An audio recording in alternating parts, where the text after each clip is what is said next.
Welcome to another episode of the Camper Report. Um, Niners get a big win yesterday. Niners beat the Seahawks 28-16, I believe it was, and now they're number one seed because the Eagles lost to the Cowboys on Sunday Night Football last night, and it was a huge, just an absolute blowout from the Cowboys side of things. They blew out the Eagles. So now the Niners are number one seed because they have the tiebreaker breaker over the Eagles, over the Cowboys. And so things are looking up for the 49ers kind of community and obviously for the 49ers just in general. But there were a few, obviously I'm going to react to this game. I'm trying to look for my There it is. Couldn't find my notebook. Niners, I'm going to react to this game and then we have to talk. Let's actually first talk about the injuries. Um, why this win was so good. The 49ers did lose a few guys that are kind of essential to this team. Charvarius Ward and Javon Hargrave both went out about midway through this game with Charvarius Ward had a groin. Javon Hargrave had a hamstring injury. Now, the thing that was kind of good about these injuries is neither guy got out of their jersey or uniform during the game. And so that's a good sign because both guys stayed in jersey, stayed in uniform. So it seemed to me the way they were kind of acting on the sideline that the Niners were kind of like, we've got this game. We can win without you guys. And the Niners just decided to rest them for the rest of the game. But it doesn't mean that the injuries are fake. It doesn't mean that that these players will be able to play next game. The really important thing is I think the Niners, I mean, next week they've got the Cardinals. The week after that, they've got the Ravens. The week after that, they've got the Commanders. And the week after that, they've got the Rams. I think the Niners can win most of these games, maybe except the Ravens game, without Javon Hargrave and Charvarius Ward. Javon Kinlaw played really good yesterday in the absence of Eric Armstead. Kevin Givens is really good. He's another defensive tackle that we can rely on if Javon Hargrave and Eric Armstead miss a little bit of time. So I'm not super worried about the loss of either because Ambry Thomas in the absence of, and we're gonna get to him later, but in the absence of um Charvarius Ward, Ambry Thomas was on DK Metcalf and really shut him down. So he played really good. And then you have DeMarjour Lenore, who moved back to outside corner yesterday and played incredible as well. So all of our cornerbacks, I mean, played really well yesterday. And so I am confident that the Niners can get this one, can go forward without Charvarius Ward and without Javon Hargrave and still be playing at a high level. And I don't think these injuries aren't long term. So as long as I think we have them back for the playoffs, we're good. But let's get into the 40 Seahawks versus 49ers reaction.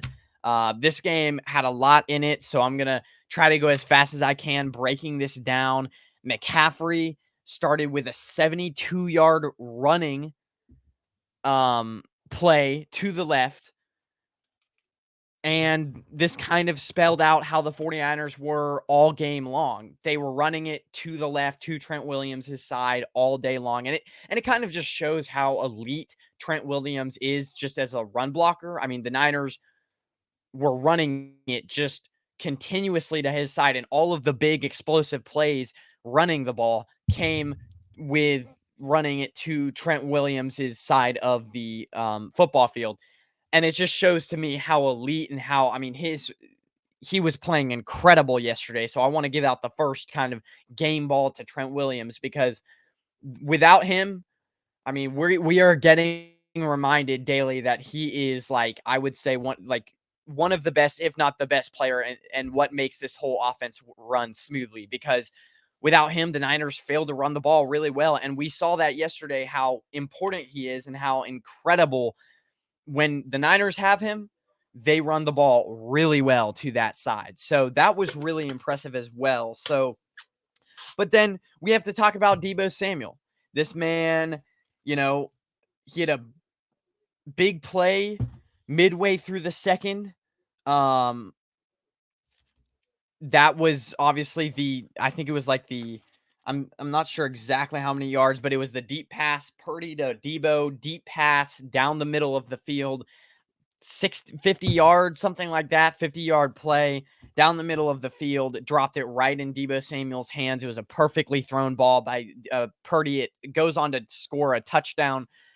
But what they were doing on that play was they were forcing Jamal Adams, because Adams was kind of lined up as a linebacker. They were forcing Jamal Adams to play one-on-one. They put him versus Deebo, and Deebo just smoked him, went for a huge TD, and kind of defeats the rumors that Brock Purdy cannot throw downfield, because that is 100% not the case, and he proved it over and over again in this game because he had multiple big throws in this game. And I want to quickly touch on Drew Lock as well, because Brock Purdy, great. Drew Lock, I think, was actually pretty good in this game. I mean, he first half had a few nice throws, a few times where he stepped up in the pocket, delivered a dart over the middle. But it just reminds me that it seems like as that game went on, the Niners, the Seahawks, kind of ran out of ways to attack this Niners defense, because the Niners defense is so good, it's really hard to attack them. And so as the game kind of went on, Drew Lock playing really well early on, as the game went on, just kind of fell off a little bit. And that's just shows how great the Niners defense really is, because there's limited ways you can attack them, if any at all. DK was hot early on, but finished the day with just 2 receptions. Literally had no receptions in the second half. And it just Charvarius Ward went out halfway through that game. And Lenore and Ambry Thomas took up the slack. And it just shows how much they've improved this year, and how incredible Steve Wilks has been to this cornerback room, because when Charvarius Ward went out, there might have been a little bit of a drop off, but they were able to contain DK Metcalf. And that was much thanks to Lenore and a lot of Ambry Thomas as well. But let's get to, I guess I'm looking at my notes. Chase Young, I want to give him quickly a shout out. He played well. He didn't have a sack, but there was one time where Nick Bosa did have a sack. By the way, Nick Bosa, a 1.5 sacks in this game, so he played really well. And he was after Drew Lock all day.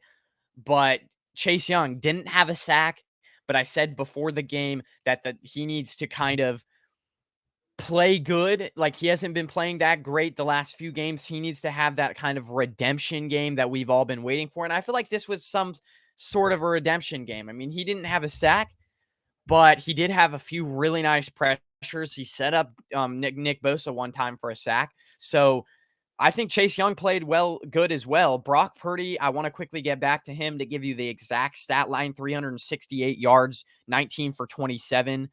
And the big thing about Brock Purdy was last week he had over 300 yards, but a lot of that was by yak. He didn't really throw it downfield a ton. A lot of it was by yak. A lot of it was just guys catching in, just taking it a ton of yards. And that's what gave him that 300 plus yardage, was a lot of yak, not as much throwing the ball downfield. This week, a lot less yak from the 49ers receivers. Brock Purdy was driving it downfield. That 368-yard stat line is not deceiving at all, because Brock Purdy had an absolutely amazing day.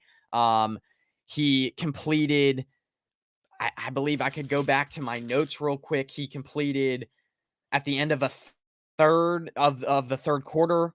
He hit Deebo Samuel, big play. It was across the middle, 25-yard throw, went for 44 yards. He had another one. Well, he had another one, obviously, midway through the second. That was the big TD pass that went deep. He had another 30-yard throw to George Kittle. He had a 40-yard throw to Ayuk. So he had a few really nice deep balls in this game and just shows how well he is developing as a quarterback, Brock Purdy. And then we have to talk about the Seahawks. We have to talk about how I think their kind of issue and what, because I don't look at the Niners just from a Niners lens. We also have to talk about the Seahawks from kind of their perspective of things and what went wrong for the Seahawks. Well, let's start here. I feel like the Seahawks play a lot of cover 3, and that's basically 3 safeties deep, and so that allows a lot of room in the middle to be exposed, and it allows a lot of deep. If you put speed going through the middle of the field for the Seahawks, if a receiver has speed and they're running through the middle of the field with the Seahawks deep down the middle of the field, um, the Seahawks defense tends to break down a little bit. We saw it midway through the second. Deebo Samuel, that huge catch that he made for a touchdown, that Deebo Samuel, you guys all know what I'm talking about, that Brock Purdy put on a dime for him. That route was in the middle of the field. So cover 3 tends to get exposed a little bit deep down the field in the middle. So they were playing cover 3, but also I just feel like the lack of creativity was hurting the Seahawks a lot of this game. Uh, just and also just lack of talent. But another big thing was Devin Witherspoon went out midway. I don't know. I think it was right before the second half. Sometime in this game, he went out, and that really hurt the Seahawks because after Devin Witherspoon goes out, I mean, the Seahawks don't have a good defensive line. They have one of the worst in the league. And so when one of your top corners goes out, it leaves your defense very vulnerable.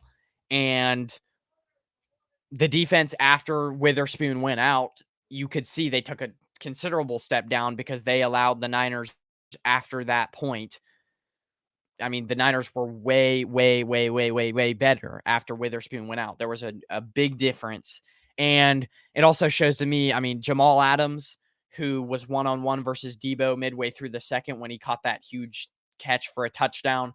Jamal Adams cannot cover one-on-one, and I am very, very glad that the Niners did not trade for him a few years ago because it's starting to seem like his body is kind of breaking down a little bit on him. He's starting to age a little bit. And then the Seahawks couldn't get their playmakers the ball. I mean, it seemed like DK Metcalf just fell asleep there. It seems like Tyler Lockett fell asleep there. And the Seahawks in this game kind of looked directionless. They had no real strategy of how to attack this Niners defense. They looked directionless and lost. They had no strategy.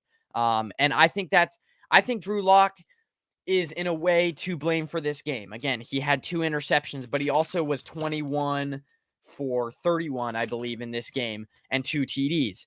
Drew Lock wasn't terrible. I think a big part of the reason why the Seahawks won this game is the lack of game planning, the lack of creativity, which lies on the Seahawks offensive coordinator and the Seahawks head coach, Pete Carroll. Pete Carroll's a good coach, but I feel like it's starting maybe time to see him and Mike Tomlin are 2 coaches where they had success in their career before, but I think it's starting to kind of be evident that Pete Carroll and Mike Tomlin probably need to go, and those 2 teams, the Seahawks and Steelers, need to move on. So again, that's kind of my breakdown of the game. Niners get this one done.